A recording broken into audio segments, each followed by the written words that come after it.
So this is what it does. You think if I put a jumper pack on that battery? It might. Okay.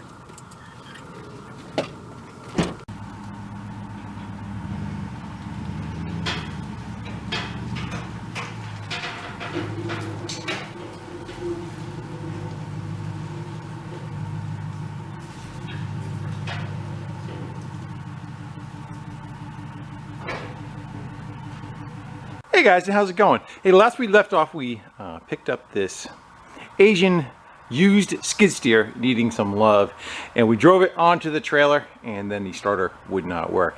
So I'm gonna do my best to try to get that lowered down, get the straps off of it, and if we can get it started, I want to get it up onto the lift so that we can get underneath to the belly pan and start looking into that first problem that we have to go deal with.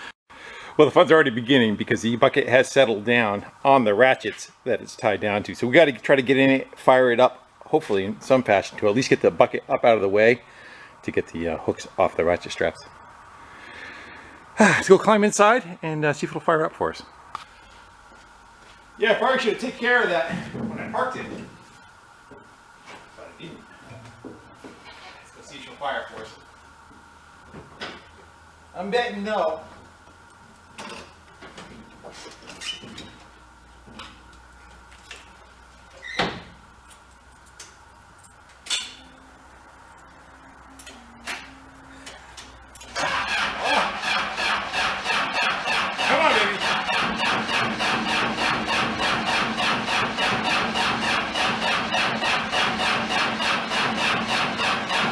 Lift up on it. Come on, baby.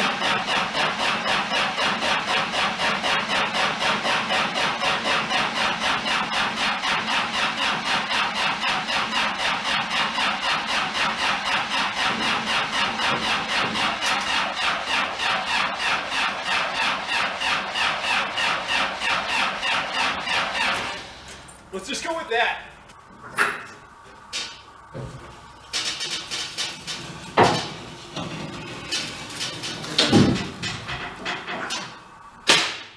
If we can get it started, we drive it up on the lift.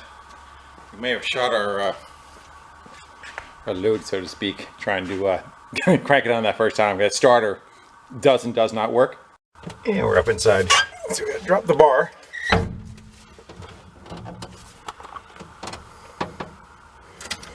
To break off. And we have main power. And then a crank. I don't see any glow plugs in it. So we're just going to try to go till she goes. Yeah, that was a problem. We were so close. Should have kept cranking. Problem is though, if you go to get out of it, as soon as you lift the bar, it stalls. So it's not like... Yeah. So there is our issue. So I am going to fondle with this. I may throw a jumper pack on it. Let me go do that. Throw a jumper pack on, try to give it a little bit extra boost.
Well, the excellent part is that it started and we were able to get it up on the lift. I forgot to put the bucket down, and that doesn't go. It just makes it a little bit harder to get in and out of. But at least we can have access to what's going on in the starter, and that'll be the first thing that we chase. Apparently there's a skid plate underneath that we can kind of remove, and you can kind of see it from up above. But let me get the trailer out of here, close the building up because it's cold outside, and we'll start getting into it. So one of the things I kind of already think might be a little bit of an issue is the quality of the battery itself. I was looking at it. It looks like it's puffed out a little bit on the sides. He said they put it in new, and it was good for a little while. To give you a backstory on it too. They had a oil leak. An oil line blew off, and before they could shut it down, it ended up, I think, spinning a rod. They had to pull the engine out, rebuild it and all. And that's why it has an external oil gauge on it now, just so they know when that kind of stuff happens. But they put a new battery in it, and then they said it was good for about 6 months as far as the starting issue was, and then it started acting up. Before that was never an issue. I have a feeling we have a little bit of everything kind of problem. I'm going to say, you know, possibly the battery, like I said, it's puffed out on the side right here. We can load test that. These are aftermarket ends that are on here. You get some corrosion going across them, and who knows what is happening with the other end. The starter is down there. Yeah, a sucky place to go get to. I don't know if you even see it. It's under that exhaust pipe coming out to the right of the yellow that you see in wiring, and straight. There you go. You just see a little bit of it. So there's a possibility we can get this thing up in the air. We're going to go try my lift out, see how I think this thing weighs about 7,600 pounds. Yeah. Let's go see how it likes that and doesn't kill me. And maybe we can get a skid plate down underneath, and we can start checking some wires that are going on. I also noticed a couple other things. See, we've got a fan unplugged here. That might be just from putting jumper cables on it. And he said that there was no glow plugs. But I see a glow plug strip with a wire coming off of it right there. So there is definitely a glow plug setup. Whether it works or not, I don't know. So that's another thing for us to get into. All right, let's go chalk these wheels and see if my lift will lift this thing up.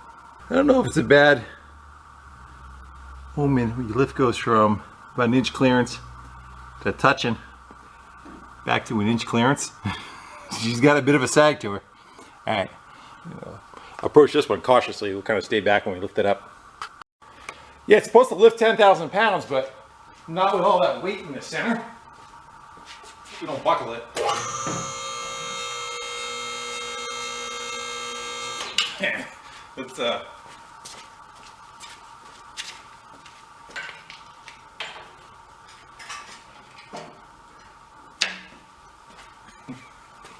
you go under it.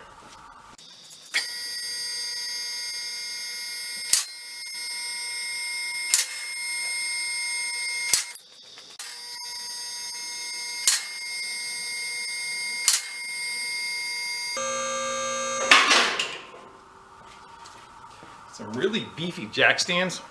Let's go, I have a couple. Let's approach it cautiously. And we can put it like under the lift and get a little bit more support in the middle there. I do not feel comfortable.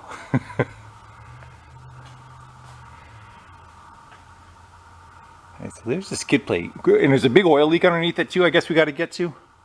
Yeah, let me get set up. I got a couple of jack stands I want to put. Oh, you can see the bend going in the length of the thing. I'm just very leery. That's not a jack stand.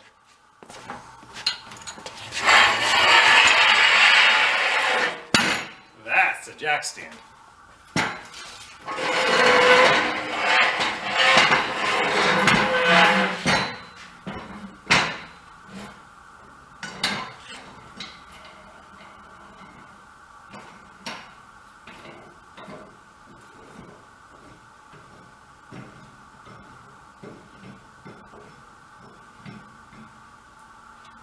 Feel better now? Yeah, I feel a little bit better. So it looks like you just have 6 bolts holding the plate on. I have a trolley that goes under here, and I have a little jack we could put under it, and we'll support it. Crank this down and drop this plate and see if we can get a little bit better look at that starter. Plus we have an oil leak, like I said, we need to address, which is supposed to be some kind of coupler. I'm sure it's leaking in the front or the back or whatever. Definitely got, it's more wet up there than anywhere, huh? There's a bolt that's hit. I don't know what we got for access. So it looks like this one drops and it's stuffed in anyway. All right, let's go start with the rear one. I'd rather just make sure we can get it so that it runs. And yeah, this one looks like it's all welded together. So, and then we got a window here.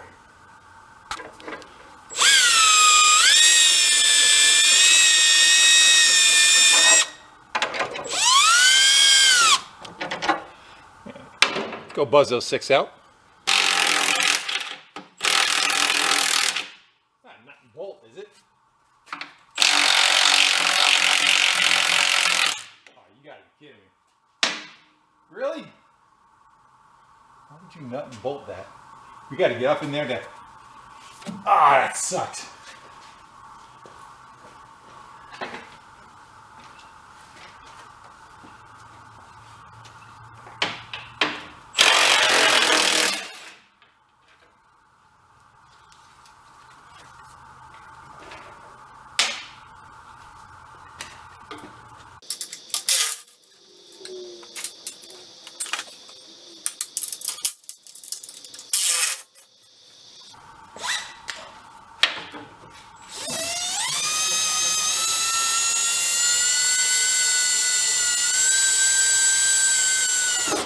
Looks like it kind of holds up that front plate too. Are we clear? Yeah.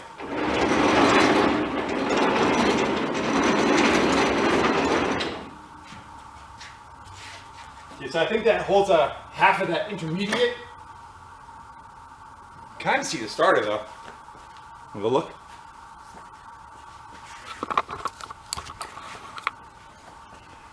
I don't know why they didn't want to screw with it. Where are we? So it looks no better to get to from the bottom. Oh, the light's getting you.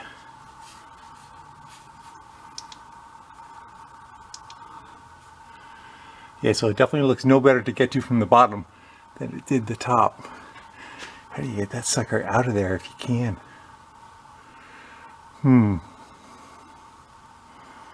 Well, we gotta do what we gotta do, right? And it looks like I said, this pan has half the bolts are holding that up. Of course, it took a hit in the center. I don't know if we can maybe we'll drop these out and get rid of this also. Might as well, right? All right, let me go get this one out of the way and on the floor. We'll reset and try to take that one out too, because that way we can take a peek forward and look at where that leak is.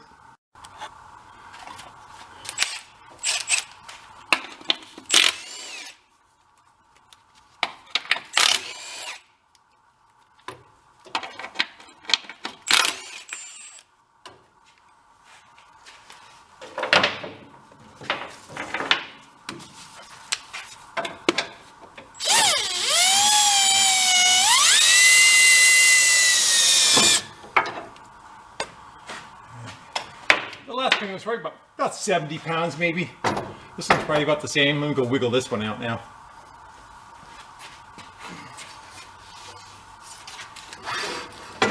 Loosen the jack.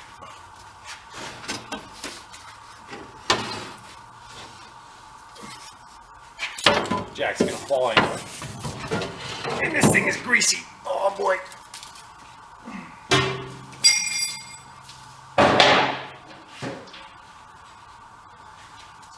I found somebody's wrench, 13 millimeter. I got dropped in there. All right, let's go see what this greasy pig looks like now.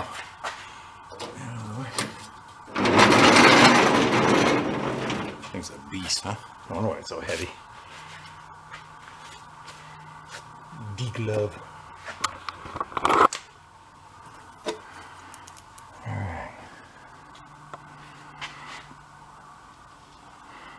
So. I don't know. We probably have to wipe everything down to see what we got for a leak. That looks pretty wet right there. I don't think that's the main part of it though. So you got a drive motor going this way and a drive motor going this way for each side. And then the engine's up above to a large pump, which is that, up top. Yeah. looking like it's more, seemed like the pan was more wet up front, didn't it? He said you could flip the cab up to get access too, but possibly that. Maybe this hose right here. I mean, it's wet, but it's not, like he says it leaks a lot. I don't know if that's going to be quite it.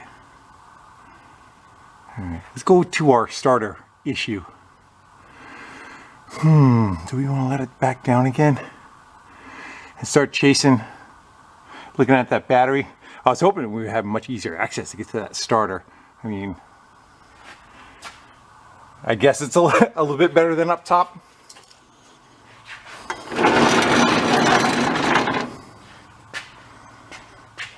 Where we're gonna, like, where, even after you unbolt it, where does it fit out? Here maybe? Probably have to walk it out there. All right, well, let's go see if we have a starter problem or if we have a power going to the starter problem. Got leaks there. I see a leak right there. It's unfortunately it's winter. I have a steam cleaner. It wouldn't be bad to wash this thing down to figure out what we're dealing with, you know. It's got a little bit of everywhere, right? Maybe right there. Or a little bit of everywhere. Which is usually the case, but I say, like, there's so much dripping up here though. Seems like this is, you know, where more of our issue is. And I think that's more like where valves and stuff are. All right, let's go bring it back down again. Let's go get that battery out of there. We'll load test it, see if that's an issue. We'll start chasing those cables and all, and then we'll kind of give it a couple fires and see if it continues to do the same thing after we clean that up. And if it does, then it's going to be the starter itself, and we got to get it out of there. Let's mark that lift. So for the jack stand, we know where to be. Plus, just in case it decides to creep down while it's on the stands, would be disastrous. We have a indication mark to go by.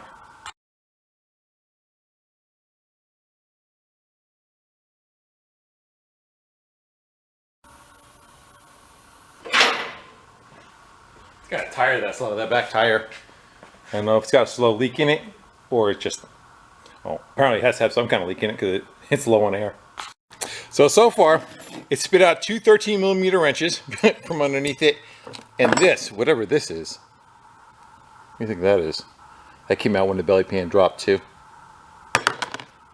We're looking over the battery, trying to figure out how to get enough room to get the thing out of here, but I'm looking at the ground, and you can see where it's grounded. I don't see any of the paint kind of cleared off where that strap is. That's not helping things, although it has, what do they call them, like the little shark bite washers on them. Had the teeth in it. That is definitely, we can definitely get an improvement on that. Plus, I want to get some battery terminals that aren't these. These are supposed to be like temporary, where they bolt down like this. Let me see if I can get some that are all one piece, you know, the factory crimped ones. I don't know how far that ground one goes. The ground one, the hot lead. My guess is it probably goes down, around, and all the way down to the battery. You need it as a solenoid up there somewhere, because that would make things a little easier. You think that's a solenoid right there? What's that? The battery terminal goes to that. All right, I'm gonna do a little digging, get the battery out of there, and we'll load test that and start chasing some stuff. It even comes with its own toolkit. I wonder if we'll find a pile of 10mm somewhere. There's definitely something that was 13mm that they were trying to tighten. Get loose on. All right, let's go get their strut out of there. Probably take a bungee or something, maybe. Hold this up further out of our way.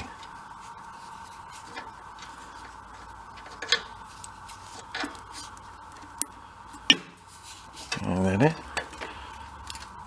Go out a little more to get the battery out. That should do it.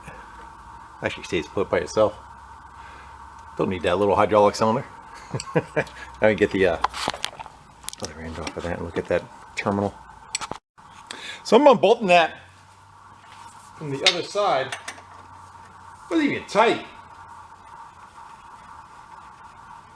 which is in a way a good thing. Yeah, let's go see what that's got for any kind of Oh, I lost that washer. Is that surface prepped at all? Nope. Washer's still there. Until we move the wire, that is.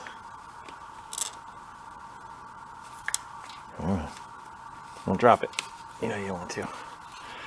Get. Let's go see what we got. Well, I would say it's rusty at best. And that was not a good connection at all. So we can do better on that. I'm going to go continue to get the battery and everything out of it though. So I'll get the other terminal off, we'll get that bracket off, and I'll lift that, try to lift that out of this hole right here. Should be enough room. So the battery's got a date on it of 8/21. So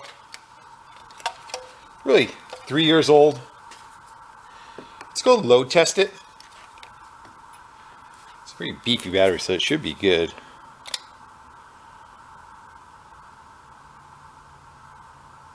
Five, 6, 7. It's actually a little on the low side of things, and I'm kind of watching the scale up here in the green where it's the 12 volts, and we're trying to see how much it can do, and it goes by the cold cranking amps of the battery. And for a 300 amp battery is just making it 400, it's already out, 500, it's already out. Again, I don't know what state of charge it is in, and this is a 950. So it is a much larger battery than, you know, even the scale is on that, and it's already kind of dipping down. So that's one thing. While we're in here, I think I'm just going to go put a new one in it anyway, just to kind of take care of it. And I'm going to be using this machine and owning the machine for a while, so we might as well take care of that. And then we'll go back, and we're going to get those battery leads out. Go see where that hot lead, we can get the air box out of the way. I think that hot lead is going right up to whatever that thing with the Chinese writing on it that says 12 volts. I don't know if that's a relay or what that is, and then from there it goes down to the starter. So let's go get that taken out. I don't know if we have any other relay or anything. So, little trip to Wally World. Got us another battery. Let's go compare that one to the one that we have. This one is a deep cycle battery, marine battery, and one thing that's kind of good about them, they are meant to kind of get run down low and recharged, where regular batteries don't like handling that too well. But let's go see what we got for on the meter. There we go. I should probably explain how this works too. So this essentially is like a big toaster. On the inside of it, there's a big coil in the back that'll heat up. And that's what puts the load on the battery. And what you do is you hold it, you count for 10 seconds, and then you see where the needle goes. So let's go do that.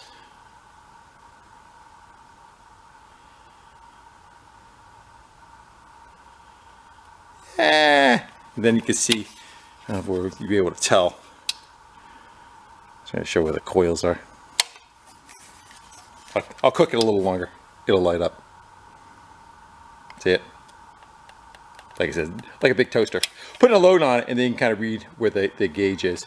I wouldn't say that actually read all that much different than the other one. This one is also, what's it, 860 cranking amps, 800. The original one was a 9, but that's the largest I can kind of go find. Yeah. 950 on that one, and 800 on that. So, one other thing I did do though, is exchange those wimpy cables, the ones that are all like one piece, not bolted on the end of it, 1 gauge. So we got 2 of those. That should be much tougher. So let's go throw those on there. We'll clean up where that ground connection was and see if we can get a little bit better, I don't know, cranking out of it. We can kind of hear it too. It sounded like it was kind of cranking slow. We'll hook all that back up. We'll get in it and see if we get any kind of difference. Also, I was thinking of what that big switch was that I disconnected the other end of the hot cable from. Was that's the master power on and off. So that's the button next to the key that we were pulling in and out.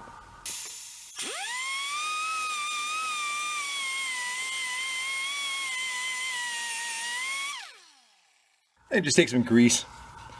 I'm going to go over all the connections just to keep rust at bay. Kind of help it out a little bit. So what do you think the chances are that made any difference at all. I am hopeful, but doubtful. I don't think that kind of cured it. Might crank a little faster. We'll see. Let's give it a shot. I also put a new lead on for a battery tender. So when it's parked for long periods of time, you just leave it plugged in and keeps the battery topped off. So this was that switch that that wire was going to. Let's see if it does anything. Yeah, keep trying it. Let's crank it. There it goes. For a second I was hopeful. Yeah, it's not gonna happen. Let's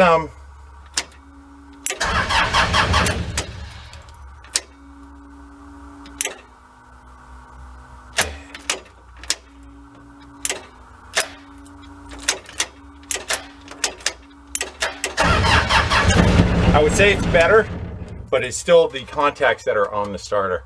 I don't know how much we want to try to get into that. Actually, let's I think if we lift the bar up, it'll crank without starting it.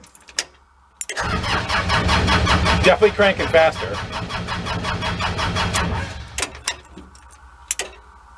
Yeah. But there's that.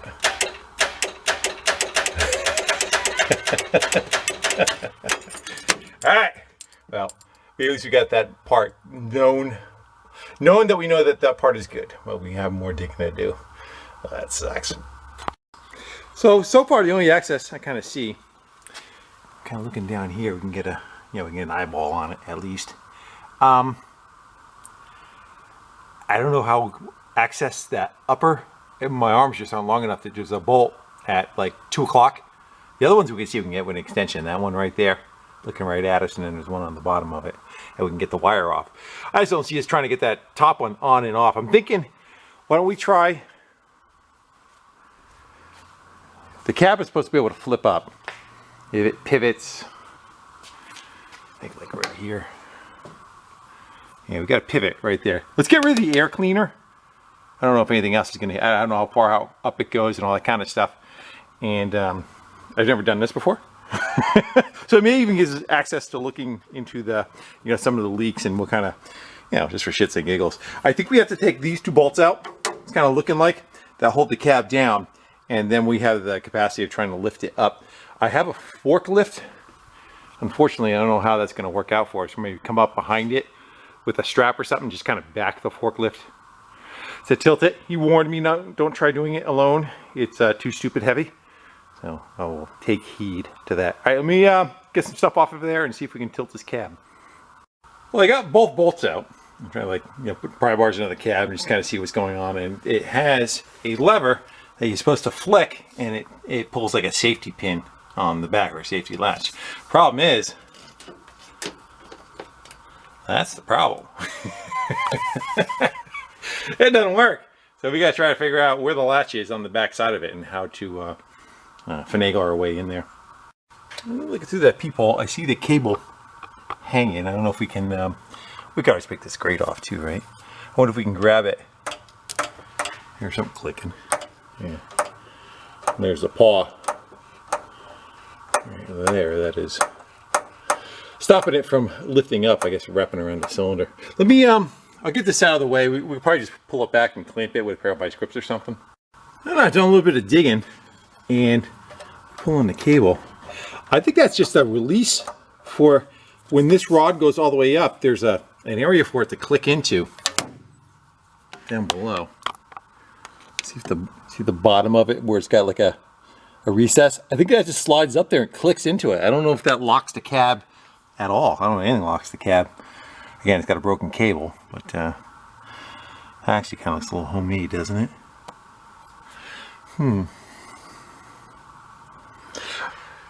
I don't know. The manual's in Chinese. So there's that. Just try tugging on it. Like I said, try prying on it. It seems like it goes up like maybe an inch, like something's locked in the back still.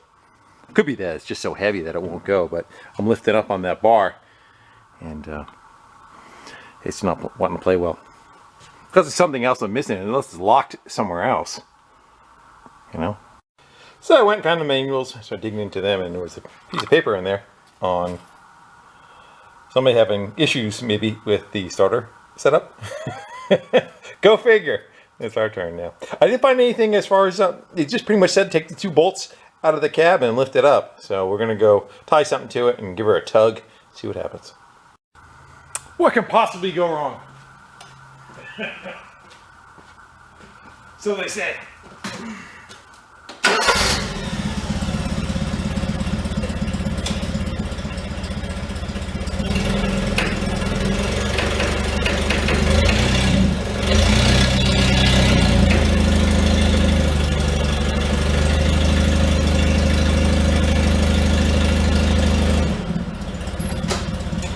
Go check it out, make sure we're not ripping any wires or anything out.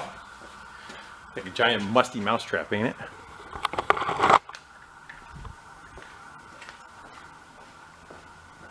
Is there a red light lit on the dash of the thing? Yeah, why is that? Why did that go on and off when the main power isn't on? It's now flashing. Yeah. Do we hit something that does look from afar? Let's get rid of these. Yeah, I think that main power. Let's go.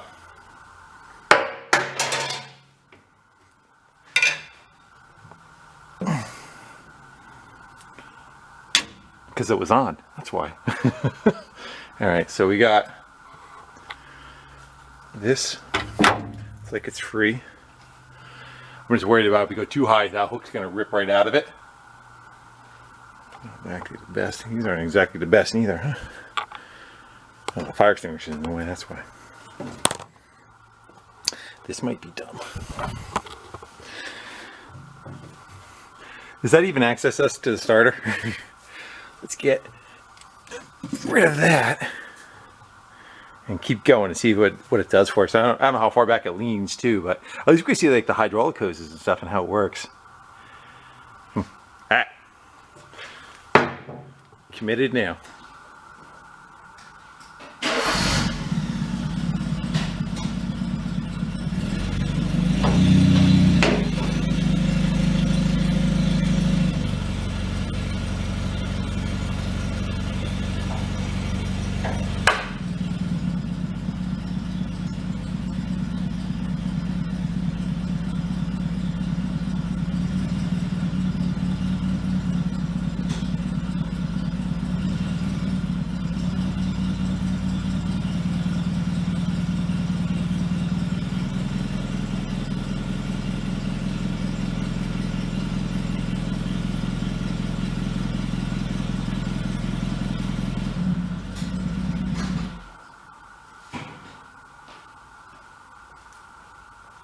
I was hoping we'd hear that little thing lock in on that cylinder.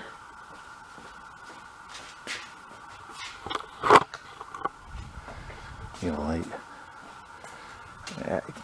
I'm afraid the hook's gonna rip it. It's almost, I think it's right there.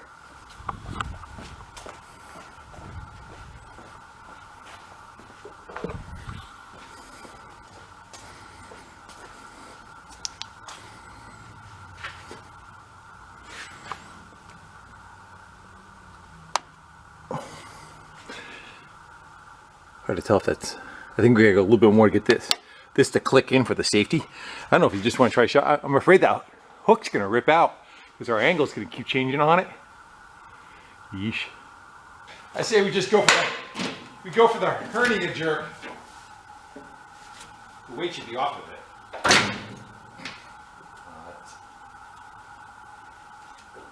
it. This thing's at its, there you go. No, it's not.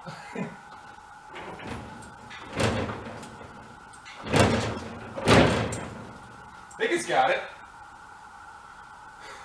I think we should leave that strap on there just for shits and giggles for safety purposes. And note for next time that needs to get unplugged. Alright, can we see a starter? Isn't that what we started out with trying to deal with? How about now? Well, there's a starter. That looks like it should make life a little bit easier to reach and get out of there. How's the rest of it look?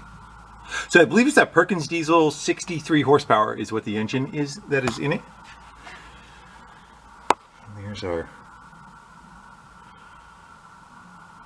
pump part of it, or motor. Motors are on the wheels. Pump is coming out of the engine. So that's the big hydraulic pump that makes all the fluid, and then that gets steered around to drive the motors that were on each side that we saw down below. Enough looky-loo. See if we get the starter out of it. They unbolted the wire coming off of here, and it has a jumper going to the starter solenoid right there. And they pretty much just pulled right apart. I don't know if that's what our issue is, but I'm sure it's not helping things. I'm still going to move forward, taking the starter out, and we'll kind of go through it, but that wasn't all that great contact. I took 3 nuts off. Don't know if there's a 4th. Oh, that's a good sign. It's wiggling.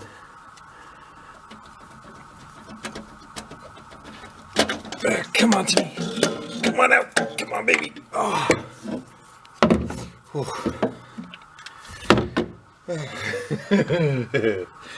Yeah. Oh yeah. Alright, so I priced the new one. It's about $200 and it's not available right away. It would have to get ordered and get delivered here from the local parts stores and or Amazon kind of thing.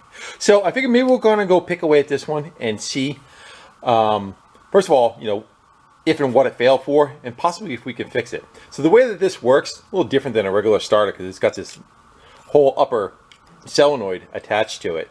Down bottom's the electric motor that actually does the spinning of it, and then the upper part is the part that indexes out to the flywheel, and then when it's done, it retracts out of the way, and power comes in on this side. It has a signal which is coming from the key, which is this wire that we kind of pulled off of it, telling it to turn on, and then somewhere inside here will be a latching, if you want to call it a relay or a set of contacts that makes power go from this side to this side and down to the starter motor. I don't know if we have a failure inside here. I don't know if we have a failure inside the starter motor where it's got like a dead spot in it, but let's go start by getting this cover off and see what we can see.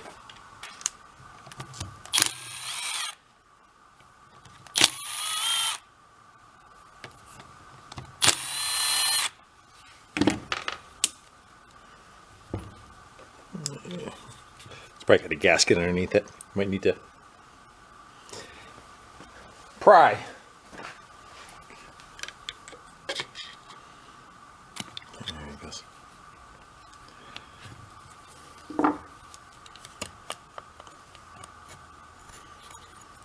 Be able to clear it. All right, so the Bendix itself kicks out when it's able to draw all the way in. It's when it goes all the way in, that's what's making it allow power to go from one side to the other. It does look a little beat up. Get out of there. That surface looks a little beat up. Yeah, where it's like been welding itself. That might be what our issue is right there. All that corrosion that's on both sides. Almost like, I don't know, like a little dot was in there.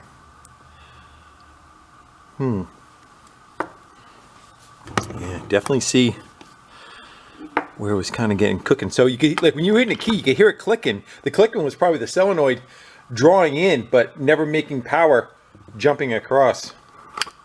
Probably would have been a good idea maybe to put a test light on before we took it apart. And that's looking pretty pretty arced out. So I say the fact that we don't have one, and maybe we have the capacity. Can we flip that washer over? Look the same on both sides? Maybe. Let's see what we can do. See if we can clean it up and get it to re-survive. Let's just see if this stuff is how it's put together. Got a screw down the center of it, maybe.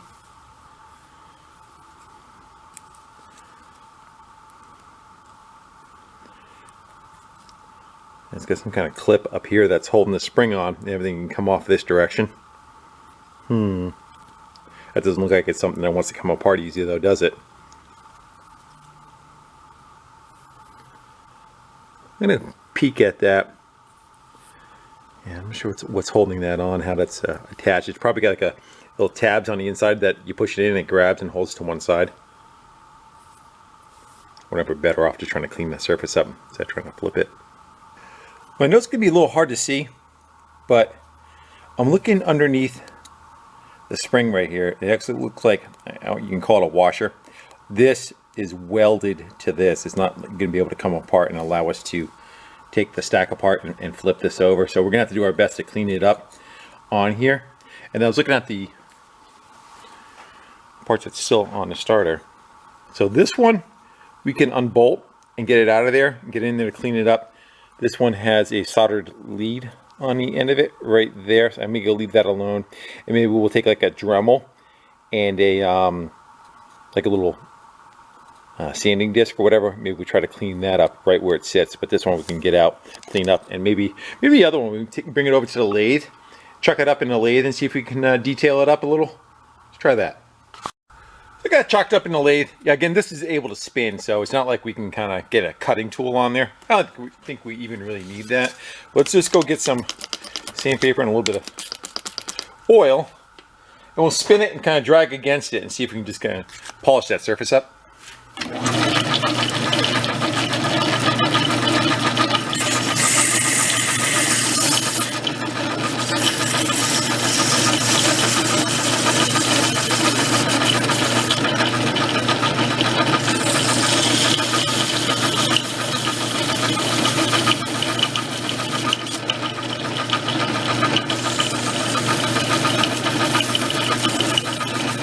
Little fiber washer on the inside I'm trying not to hit.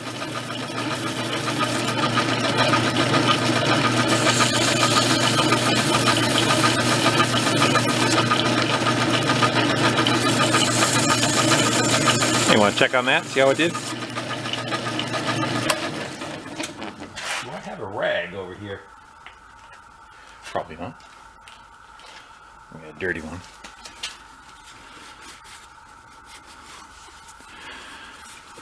Let's go pop it out. I may call that for the win. I think I was kind of wondering too, maybe like if power was low, it didn't get drawn in hard enough, causing arcing. Yeah, I think we'll stick with that for now. It'd been nice if we could have flipped it over, could have got rid of some of that pitting, but we're gonna work with what we got. Try to get that nut off right there. There's not much exposed though. So we're not going to be able to get a good bite on it. It may or may not slip off. Let's give it a shot. I mean, we're just barely catching it. Did we get it? I think we did. That should allow us to remove that that whole post.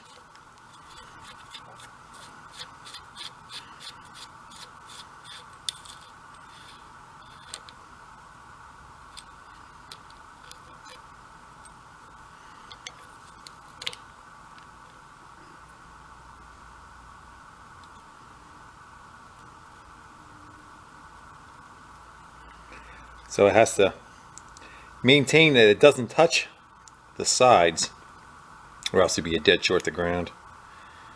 All right. I'm going to go work on cleaning that surface up, and then we'll get a little Dremel in on the other one. Try Scotch-Brite first.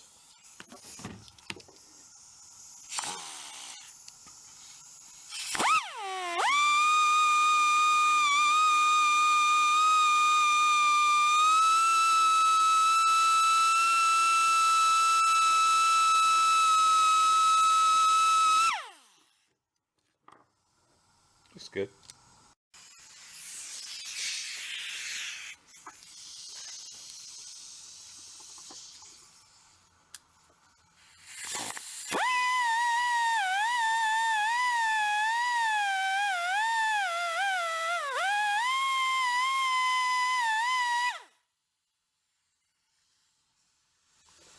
Splendid. If there's any oil on the surface, let's go hit with some electrical cleaner on all the bits. In the hole you go. Yeah. And bolt all that back up, we'll hook some power to it. Let's just take a quick peek on the other side for power going out, see if we have any corrosion going on. It looks pretty good. That 17 millimeter. Let's go just crack it real quick and make sure that's not looser. Yeah, that's pretty good. I'm gonna leave it alone. It looks clean. I don't think we're losing anything across on that side. All right. Power. I'm gonna add a few things on, but I kind of want to explain what I'm doing instead of hooking a bunch of wires up and saying, okay, here's what's happening.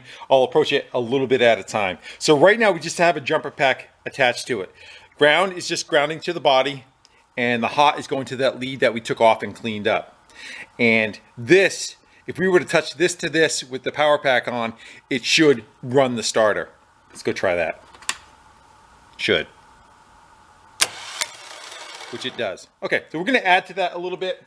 First thing, instead of us hitting that with a jumping the wire, we're gonna put a jumper button in the middle of it. Hold on.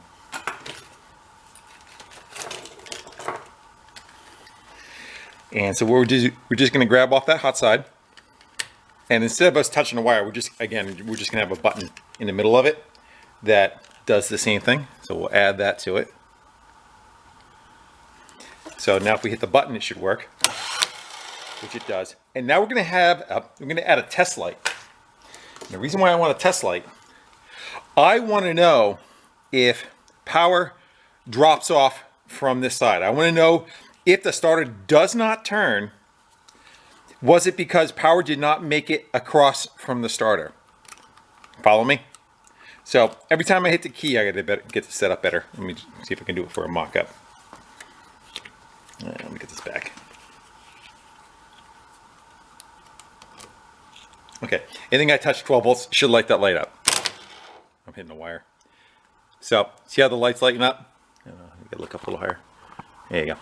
So the light's lighting up. Anytime power is gonna go to this side, it's gonna light the light up. So right now, I'm just gonna hold it. This can go to ground. It doesn't really matter. I could swap them around. I could put this on ground and this on the hot side. It really makes no difference. So, what am I doing here? I should light up. We should be lighting up. Wait, we're not lighting up.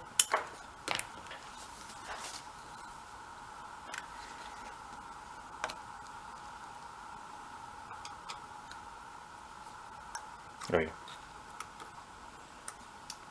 So same thing. This is now it's just the hot side. So anytime this light lights up, it's going to mean that power went across and did go to the other side. Now, if the starter does not go and this light lights up, I know it's down below. If this light does not light up, then we know it's in those contacts that we just did. I should be seeing the light. Yeah, you are. Okay. So I'm going to set this light up a little bit better so I don't have to hold it. We're going to keep on trying that for a while and see if we get a failure. I'm going to record this in regular time, but I'll probably play it and fast forward, and if we have a fault, we'll stop it.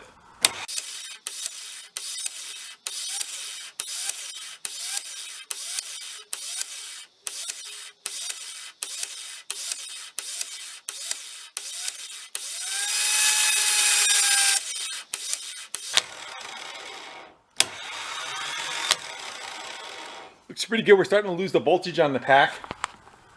You watch up there. The meter's going to pick it up. We got 12 volts, but we're getting down to like 7.5.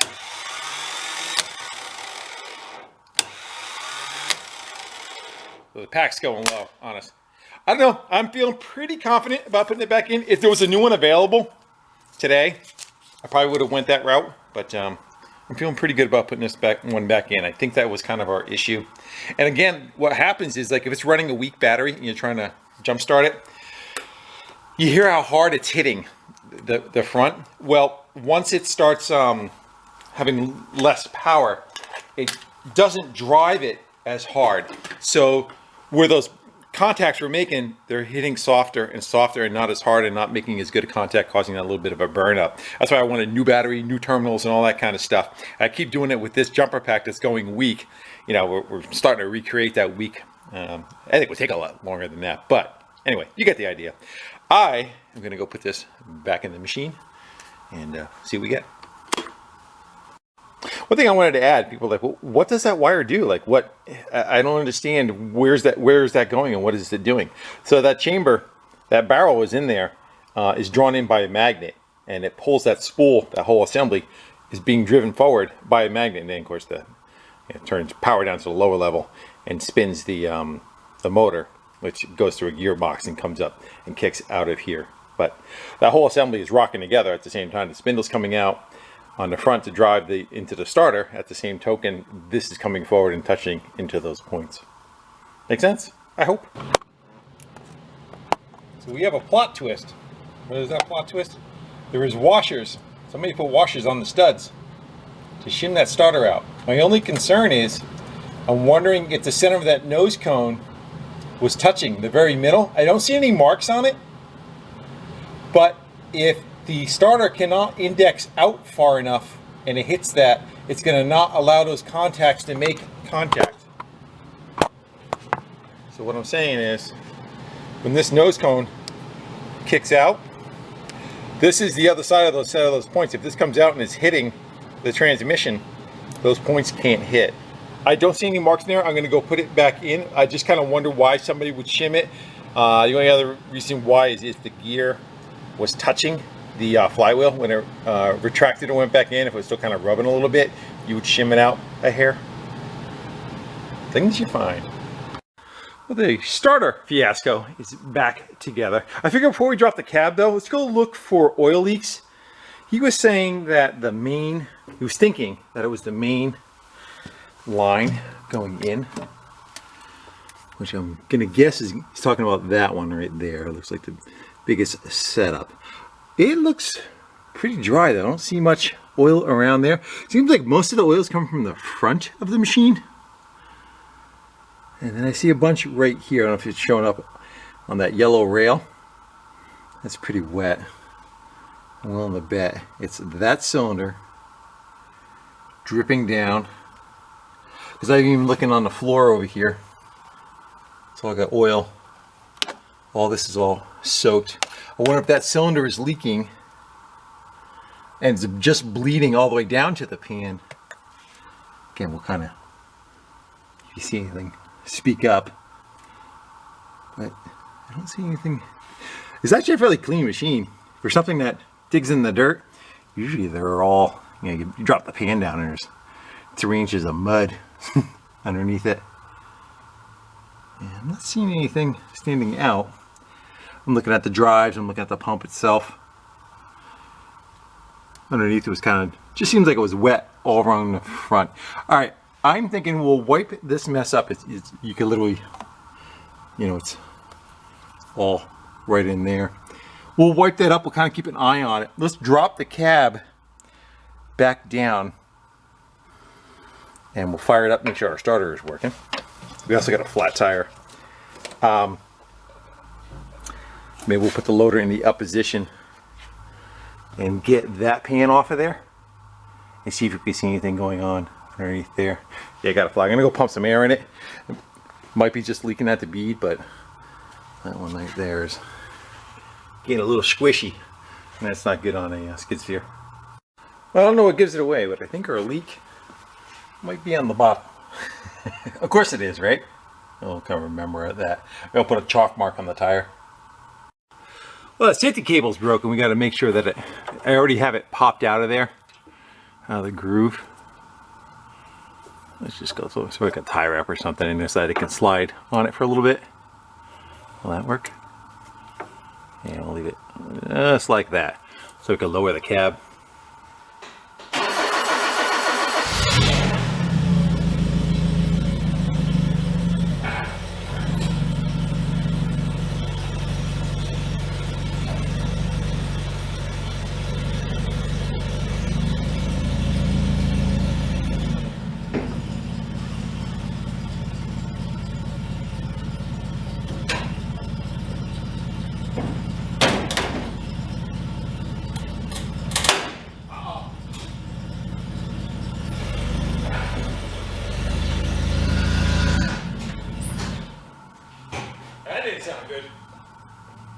Who was it?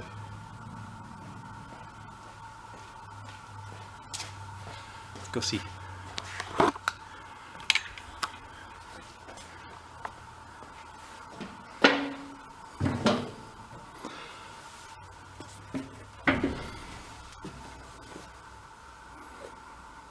You see anything?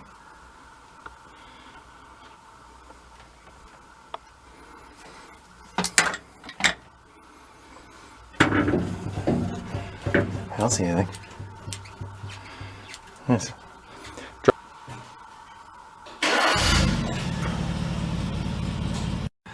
Alright, let's see if she starts.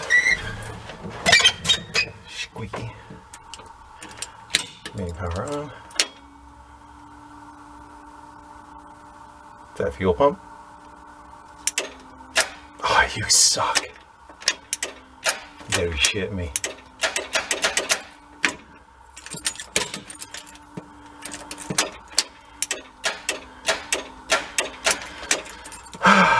Alright, we're going to run a test light down to the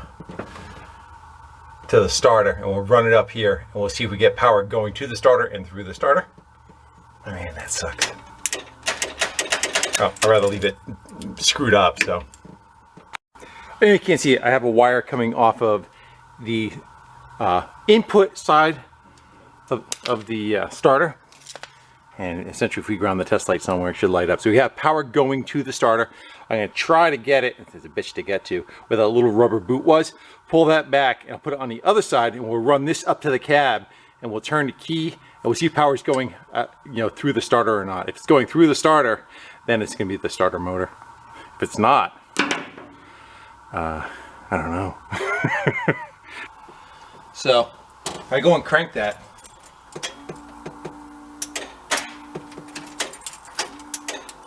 So no power is going through that starter.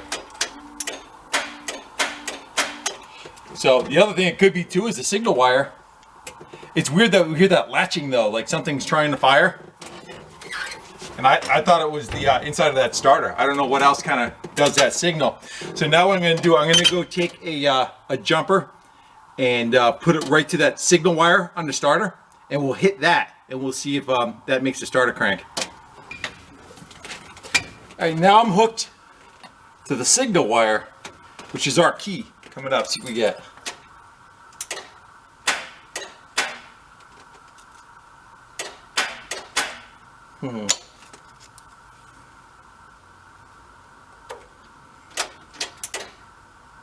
So it's got a signal, not a very bright one. Let's go try that. I'll run a hot wire up to it. So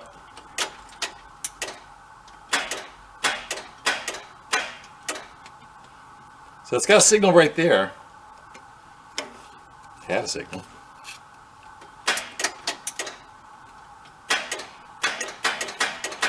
So intermittently, we're getting a signal. Let's go hook 12 volts right to it from the battery out back, and we'll see if it cranks over.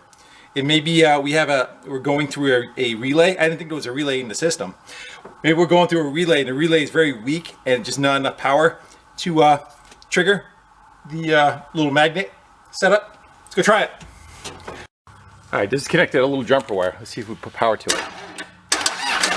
Yeah. All right, so not our starter. So there's got to be a relay somewhere in here that is iffy. I'm trying to find it. It's another story. I don't know. I kind of thought it was a starter, didn't you? At least you have to take it out and clean it. All right, I'm gonna go hunt around, see what I can find. It's got to be, because you hear something clicking back in. I thought it was a starter down there. I'm gonna say it's that one, or a little to the left of it is another one. One of those two are what is our starter solenoid. Getting to them.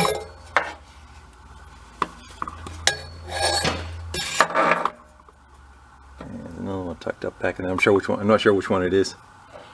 Great if it's just like a little Ford solenoid, like an old, off your Granada. So I've gotten to the point of pulling the front instrument cluster down and kind of checking ignition switches and all that kind of thing. And it went over here and started probing. I got a light back fed to I got a signal on the out of the key every time. Seems to be consistent, but still not starting in the back. And I'm looking at a plug up here. The wire going to the back is white and red. And I'm looking back there. I don't know if you can see that. Somebody's already been probing.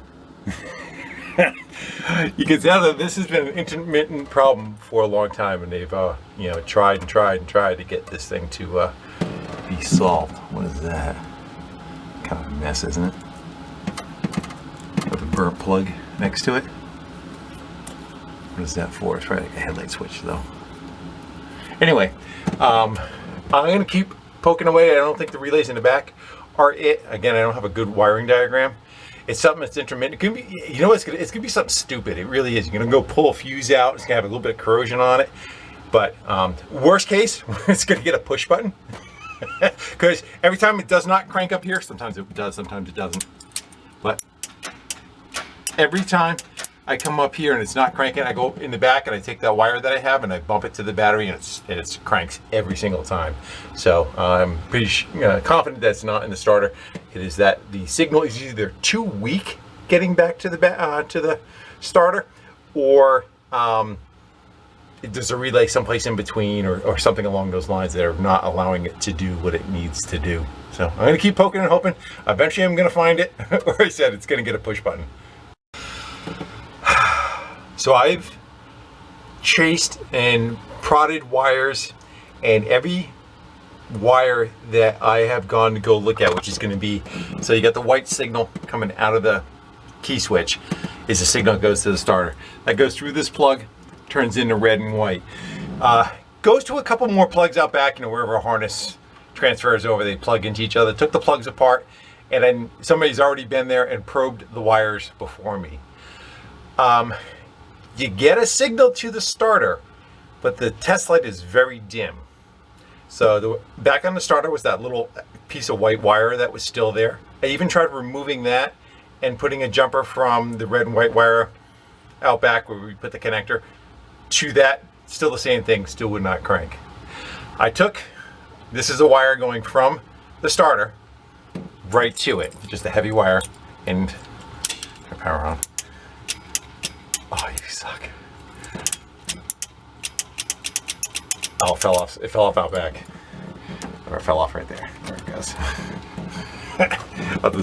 And every time it was good, that's just jammed down trying to make contact, see if we got it. Every time I go and I crank it, now, it will crank. And essentially all I'm doing, I'm bypassing that red and white wire with another wire going all the way back. Somewhere in the wiring harness, it's got high resistance. Whether it's corrosion somewhere, or wires are really thin, or something rubbed through, something caused an issue where it does just not get enough signal back to the starter to crank the starter. Volkswagens have a problem with that too. They have a kit that you put relays in. It's got to go back on there. They got a kit that you put a relay in, and it kind of helps it put more power right to the starter. So it's not like the first time I have seen that, I should say. So it is a thing. So I am going to go take a bunch of time and run this wire all through the path where it goes. I'm going to put a fuse on either end.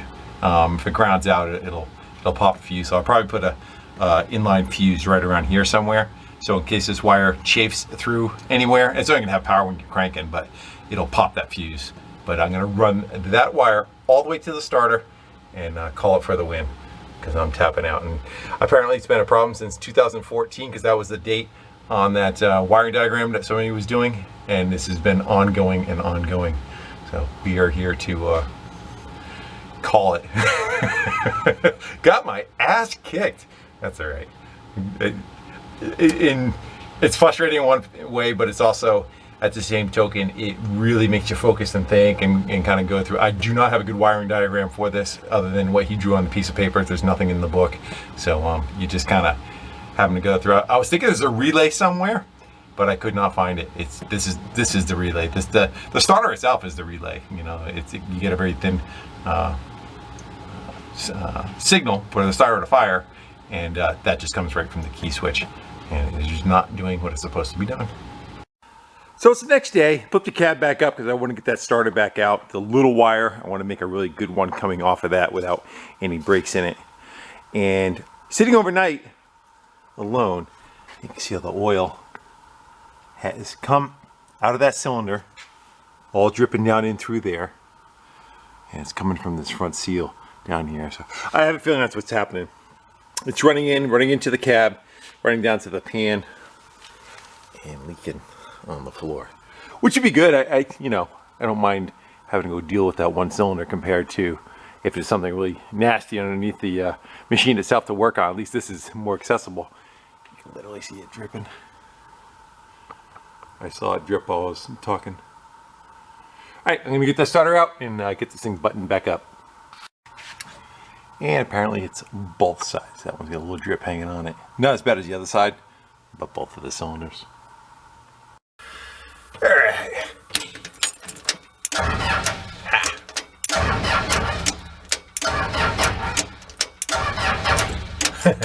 Well, that was easy. Just gonna drop the bar, make sure it still runs. That might be a benefit, huh?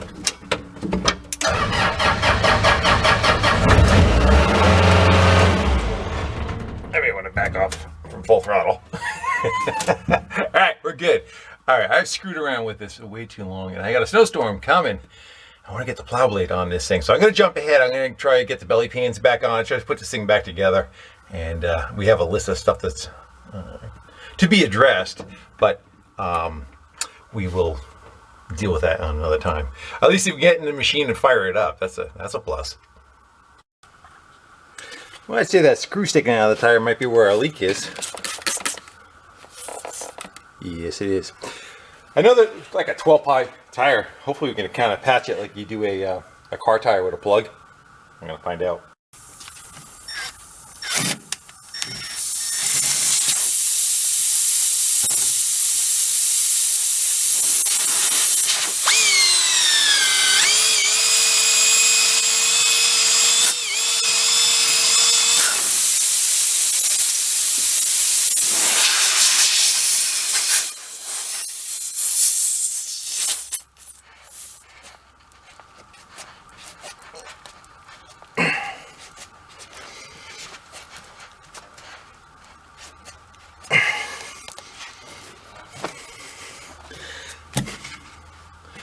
Think I got it?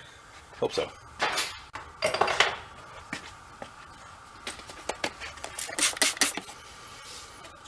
Nip them off.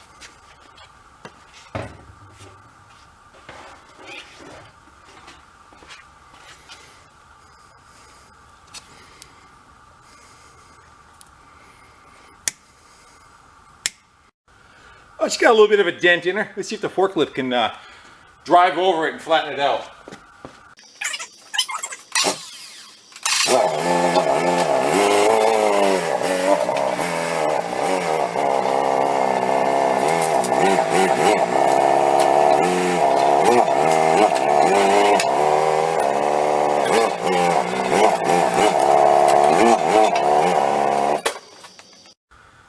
All the weight's in the back on a forklift.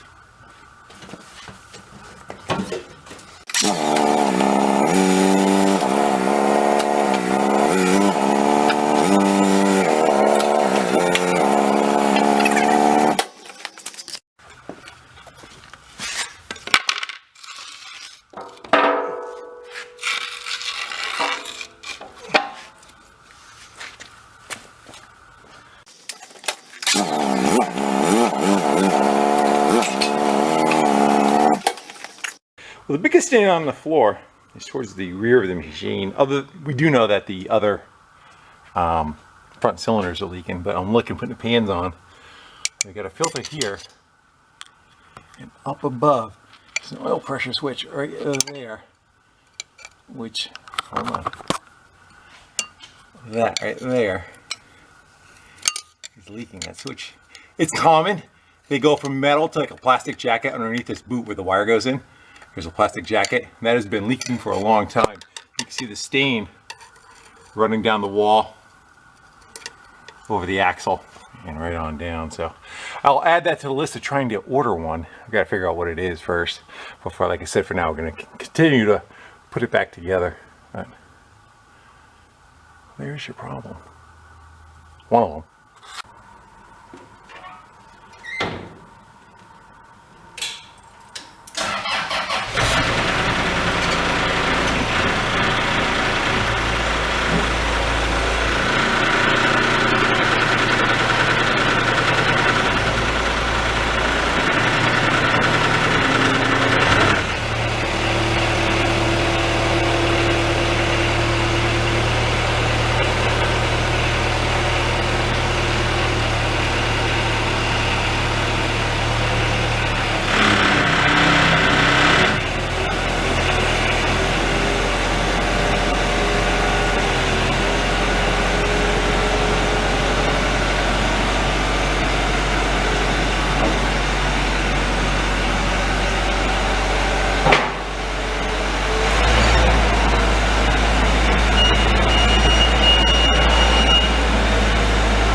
I got it hung on there. I got the bucket off and the other one on there.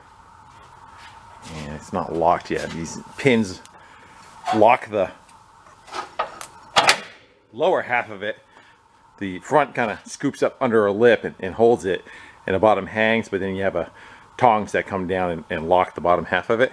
Let's go get those hydraulic lines hooked up. I do see some, I don't know what's going on there, some crashing. Looks like they have this plate for maybe in the summertime. It's used for moving trailers around. It's got like a 3-point hitch set up in it, and maybe another implement, I don't know.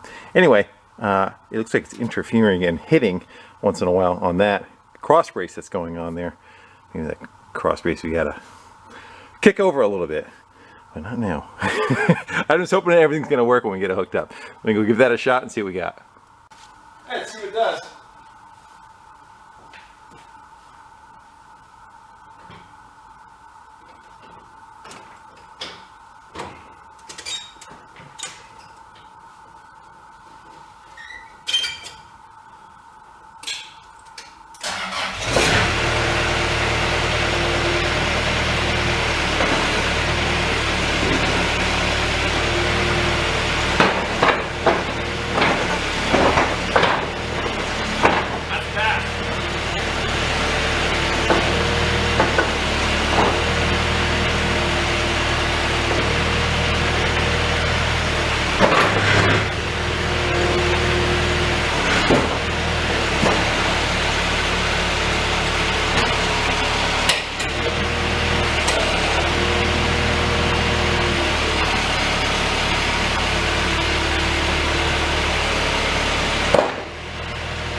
Good, but I gotta run the hoses a different way.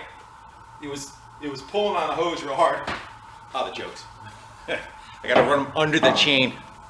Went to go lift it up like I was gonna go push a snowbank. You know, you're breaking the top of a snowbank. And this hose had a tie wrap on. This is how they were. I gotta get this on the bottom side of there because it pulled it taut. Other than that, seems fine. Fast, huh? Holy.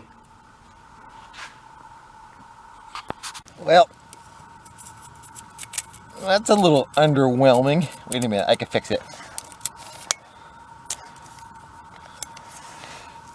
There we go. Okay. Got about a foot of snow in there to go deal with. All right, let's go have some fun. All right, we're set up in the cab. Let's go fire up, see what she does.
Wouldn't exactly say that's a challenge for it. I think the pads could be a little bit higher up maybe. The blade seems like it's leaving some behind here and there. Do a drive-by.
As we were.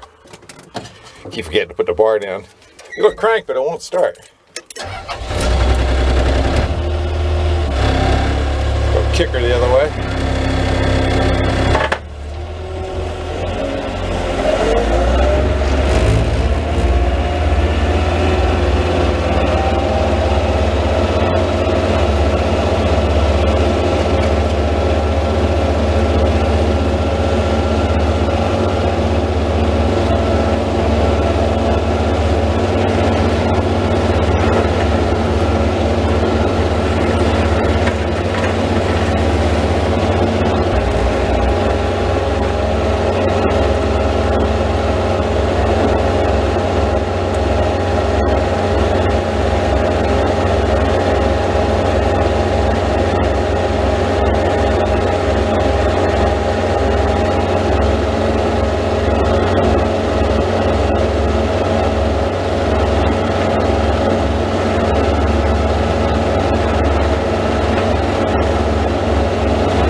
Well, so that's pretty good for my practice run. I'm actually kind of glad that it was only like a little bit of snow. We can kind of go practice on and get, you know, kind of feeling for it instead of trying to push, you know, 1.5 feet, 2 feet of snow. But that's really good. At some point we're going to bring it back to the shop and we'll go through it.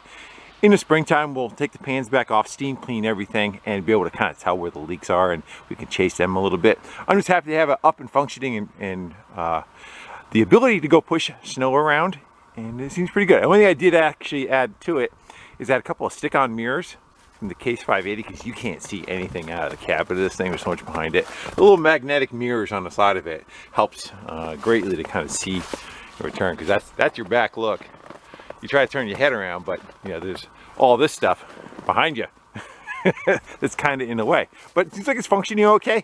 Another thing I did was, I don't think there's anything hooked to the preheat for the glow plugs. And you turn the key backwards, nothing seems to be really happening with that. So I took a jumper wire from the glow plug power strip, and in the morning, because it was 19 degrees out, tried cranking it, it was taking a while. So I went in back and I took a jumper wire just to the hot side of the battery, held it there for about 30 seconds, jumped up back in the cabinet, fired right up. So I'm probably going to add another switch to that so the glow plugs do what they're supposed to be doing. Alright guys, with that I want to thank Brian and Steve. So Brian, my friend, that helped me go for the ride and get all the pieces of equipment that came with it. And Brian and Steve, which are the two brothers that had the machine that were settling in the state, and it was their dad's machine. I'm happy to go have it, and hopefully it'll be a good addition to my little toy box of heavy machinery. Alright guys, with that I'm going to sign off, and thank you all for hanging out, doing some wrenching with me, and we'll get together soon. Till then, I'll see you later.